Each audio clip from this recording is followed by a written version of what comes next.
Olá, galerinha do nono ano, tudo bem com vocês? Bem, a nossa aula de hoje, né, esse vídeo de hoje, na verdade, ele tem como ideia ser uma revisão para a nossa prova AV1, né, nossa prova de história, nossa primeira avaliação do ano. Bem, pessoal, para essa avaliação, o conteúdo, na verdade, vai ser o capítulo 1 do primeiro módulo, ok?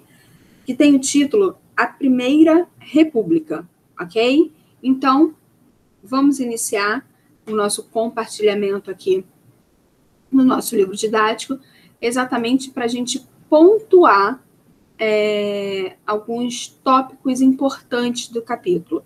Lembrando que o capítulo já foi todo dado, todo corrigido, tá? Qualquer coisa, se vocês perderam alguma parte, procurem nos vídeos anteriores. E lembrando, então, que a aula de hoje, que o vídeo de hoje serve para iluminar alguns pontos importantes do capítulo, ok? Bem, então, só um minutinho. Vamos lá. Iniciando aqui o compartilhamento.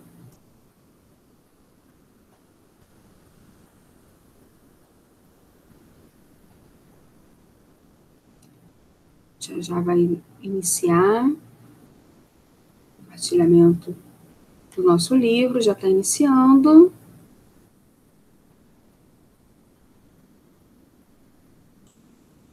Pois bem, começou. Esse, então, é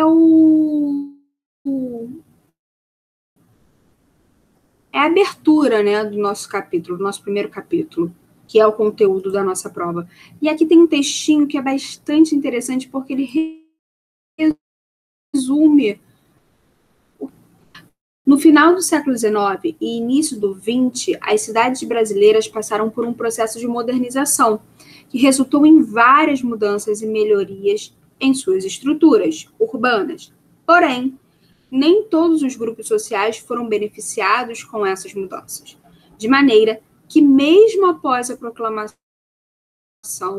né, do regime republicano, grande parte das pessoas continuou vivendo de modo precário em nosso país. Então, ele já dá um sinal aqui do que vai ser abordado, né? Ou seja, quais são os principais pontos desse livro. Ele vai falar da questão das melhorias urbanas, né, das reformas urbanas e como elas vão afetar a vida da população de uma forma geral. Grupos que serão beneficiados, principalmente, né, as oligarquias, né, ligadas ao café, e grupos que não serão beneficiados, como a população pobre, que vai iniciar um processo de favelização na capital federal, por exemplo, que era o Rio de Janeiro, tá? Então, vamos lá, vamos iniciar aqui com os principais tópicos, tá, pessoal? Não falaremos do capítulo todo, eu só vou pontuar as questões principais. Bem, e aqui a gente já começa falando, né, desse momento de transição, né? A República, ela não é proclamada do dia para a noite, ela vem sendo construída devido à crise da monarquia, né, principalmente depois da Guerra do Paraguai, e até que ela é proclamada. Bem,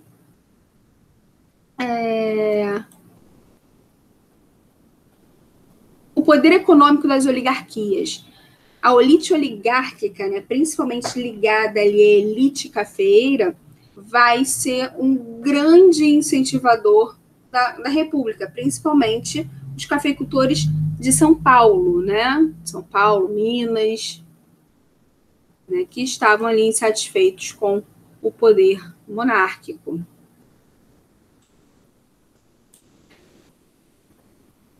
Um ponto importante, eu já havia falado com vocês, é a questão que, a partir de 1870, Surgiram no Brasil grupos políticos, né, que vão passar a defender a República. Isso acontece, pessoal, muito em função também, né, do desdobramento da Guerra do Paraguai, né? Na Guerra do Paraguai, por exemplo, que o Exército Brasileiro vai ter contato com outros países republicanos, como o Uruguai, a Argentina e o próprio Paraguai, tá? E essas ideias vão ficar cada vez mais fortes aqui no Brasil depois da guerra. Então, esse é um ponto importante. Bem, aqui, deixa eu mudar de página, só um minutinho. Deixa eu diminuir, que aí eu consigo visualizar melhor. Bem, um ponto importantíssimo, né, é a questão dos afro-brasileiros na Primeira República. Lembrando que a escravidão era um dos pilares, né, que sustentava a monarquia. Quando ocorre a abolição, os chamados barões do café, né, que eram escravistas, eles vão retirar o apoio à monarquia e a monarquia não vai se manter por mais muito tempo, né, só por um ano e pouquinho, e depois a República é proclamada. O que acontece, pessoal, é que esses escravizados, esses ex-escravizados, esses libertos, não vão ser inseridos na sociedade, né? Na verdade, eles vão ser excluídos, marginalizados. Sendo assim, locais de cultura e resistência, como a Casa da Tiaciata, por exemplo, vão ser importantíssimos na história, né? Era um local que ele não era frequentado somente por negros, mas também por pessoas influentes, né, da sociedade, e ali, né, a cultura afrodescendente se manteve muito viva, né? Criaram-se também redes de solidariedade, né, para ajudar pessoas em dificuldade.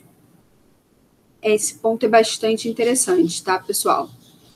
Aqui são exercícios, esses exercícios já foram feitos, já foram corrigidos, como eu havia falado com vocês. E agora vamos falar um pouquinho da Constituição, né, de 1891. Ela vai pôr fim ao poder moderador, vai manter o executivo, o legislativo, o judiciário, né, vai tornar o Estado oficialmente laico, né, ou seja, política e religião não vão se misturar, pelo menos teoricamente, né, não deveriam se misturar. Mas o ponto importante mesmo aqui, pessoal, é falar da política dos governadores.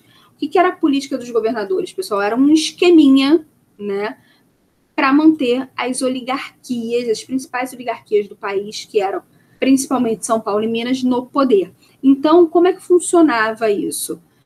O governo federal, né, apoiava os governadores, que apoiavam coronéis, e em troca desse apoio, ameaçavam ou, né, trocavam favores com a população para conseguir votos, tanto para os governadores quanto para o governo federal. Então, é um círculo, na verdade, né? O governo federal apoia os governadores, que se apoia nos coronéis, que pressionam a população a votar nos governadores e a votar para presidente, né? Para as pessoas indicadas por quem está no poder. Então, a política dos governadores é fundamental, pessoal. Tem que saber. Essa política, né, durante muito tempo, pessoal, ela ficou conhecida também como política do café com leite, está aqui embaixo. Ela vai passar a ser chamada como política do café com leite, porque São Paulo e Minas vão estar sempre se revezando aqui no governo federal, tá? Mas, sem dúvida nenhuma, a política dos governadores não funciona se não tiver a figura do coronel, né? O coronel e o seu clientelismo, ou seja, o coronel trocando votos, né, por favores ou por pressão, por violência, mas sempre forçando direta ou indiretamente a população a votar em quem o governador ou o presidente indicou, porque tem ali o acordo com ele, né?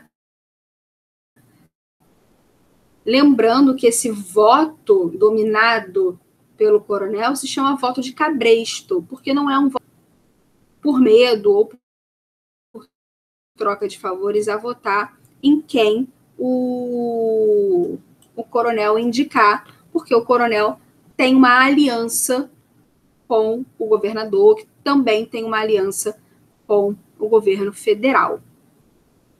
Então, aqui mais exercícios que foram feitos, corrigidos.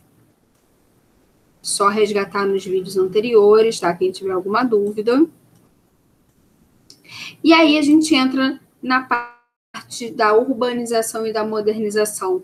O lema, né, republicano que está lá na nossa bandeira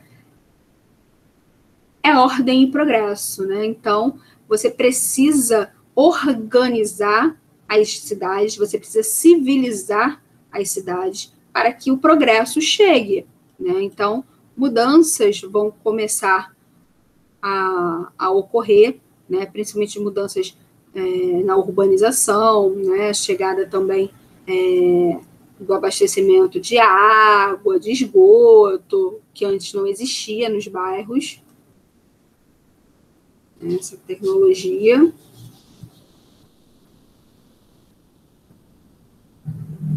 E, obviamente, o Rio de Janeiro tem que ser o exemplo do país, né? Ele é a capital e vai passar por uma grande transformação urbanística, né, feita pelo Pereira Passos, só que essa reforma urbanística ela vai vir acompanhada de um grande problema social, né? O bota abaixo vai acabar ali com os cortiços mais famosos do centro do Rio.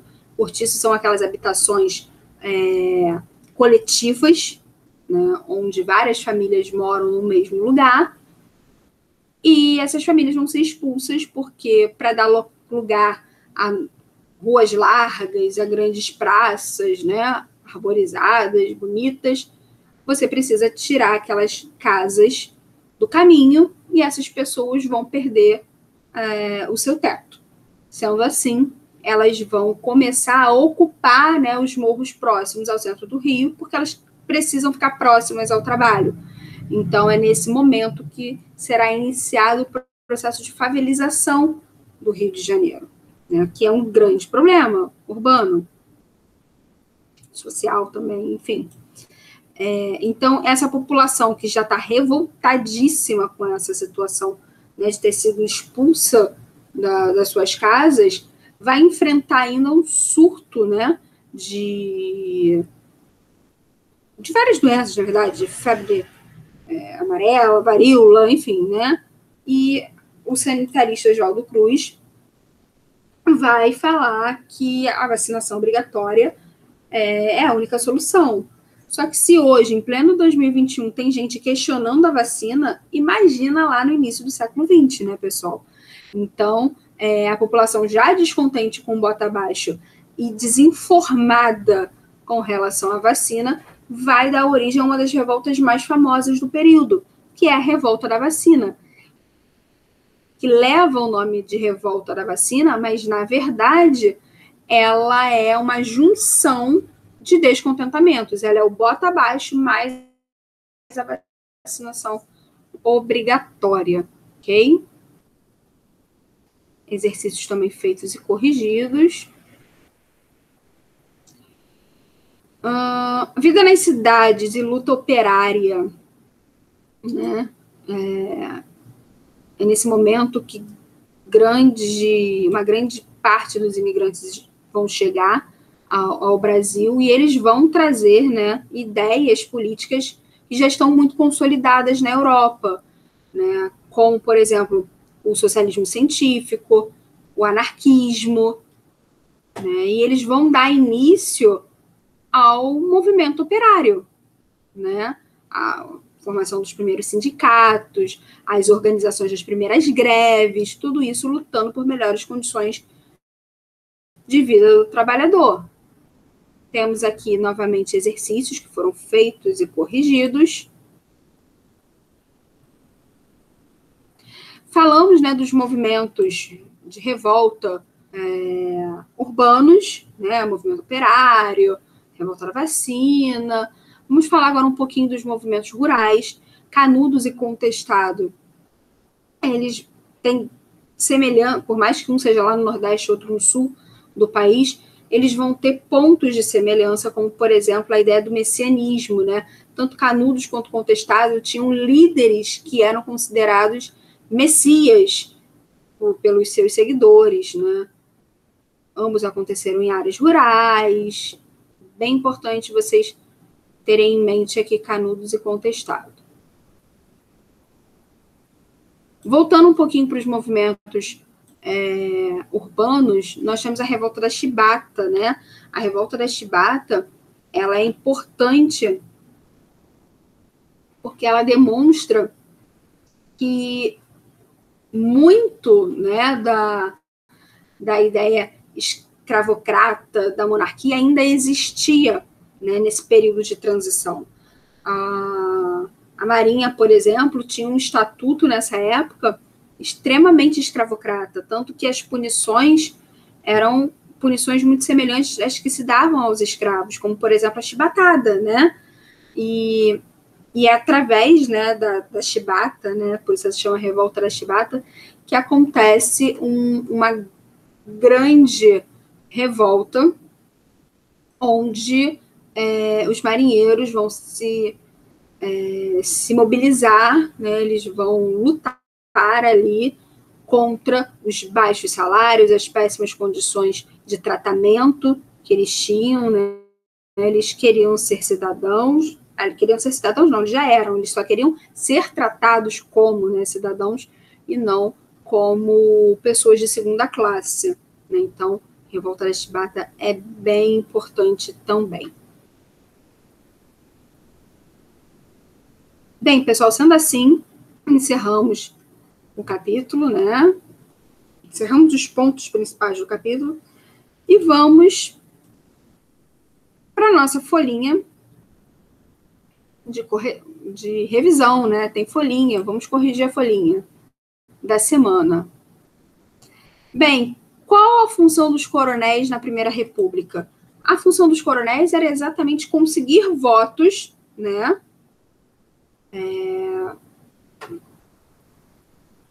Para os governadores e para o presidente, né? Ele era a base ali daquele esquema da política dos governadores.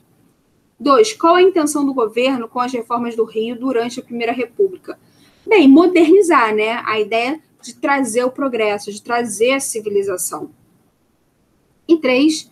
Qual o posicionamento dos marinheiros que participaram da Revolta da Chibata quanto ao governo brasileiro? Bem, o posicionamento deles é que eles não eram considerados cidadãos, e eles queriam ser reconhecidos como, né? A escravidão já tinha acabado e eles ainda eram tratados como se vivessem na escravidão. Ok, galerinha? Bem, deixa eu parar aqui então o compartilhamento para eu poder me despedir de vocês. É isso. Esse primeiro capítulo é muito importante. A aula de hoje foi só mesmo para pontuar algumas partes importantes, mas vocês precisam reler esse capítulo, de preferência refazer as atividades, tá?